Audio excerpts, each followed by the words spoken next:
Hey guys, Worldwide Sports here. With the NFL preseason quickly winding down, we're going to take a look at all 32 teams and see how they stack up going into the regular season. Let's get into it. Today we're talking the Houston Texans. The Texans had a busy offseason. Let's take a look back at the blockbuster trade they made, sending former prize free agent signing Brock Osweiler, sending him to the Browns. Here are the particulars of the trade. The Texans sent Brock Osweiler and a 2018 second-round pick, along with a sixth-round pick, which turned out to be 188 overall in this year's draft. In exchange, Houston received a fourth-round pick, which turned out to be the 142nd pick, and also saved $10 million salary cap and $16 million cash this season. I like this move by the Texans. It gives them more flexibility with the cap space, and also Brock Osweiler just wasn't meshing well there. Osweiler last year threw for under 3,000 yards and had 15 touchdowns with 16 interceptions. And another offseason move that I like, they added safety Marcus Gilchrist, formerly of the New York Jets. Gilchrist is coming off a major injury where he tore a tendon last season and signed the Texans on a one-year prove-it deal. Now let's take a look back at the Texans draft. The Texans made a huge splash by trading up to the number 12 spot to grab Clemson quarterback Deshaun Watson.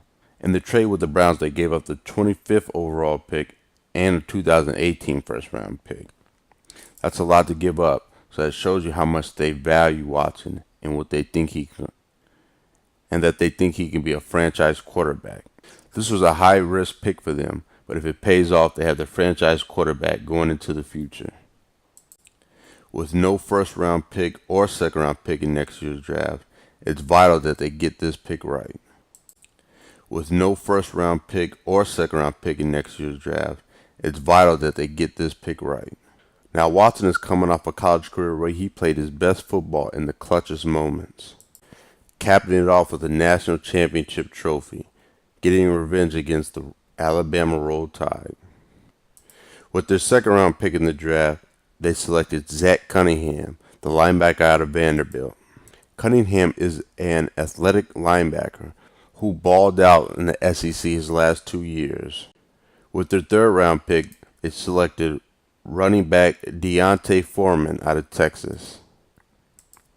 Foreman is a nice power back who runs low and has good pad level. I like to see him improve with catching the football, which would make him more of a three-down back. With their fourth-round selection, they selected Julian Davenport, offensive tackle out of Birkenhill. Davenport is light on his feet and had the longest wingspan in the NFL draft. With their fourth-round selection, they selected Carlos Watkins, the defensive tackle out of Clemson. Watkins is coming off a year where he recorded 10.5 sacks last year for the Tigers.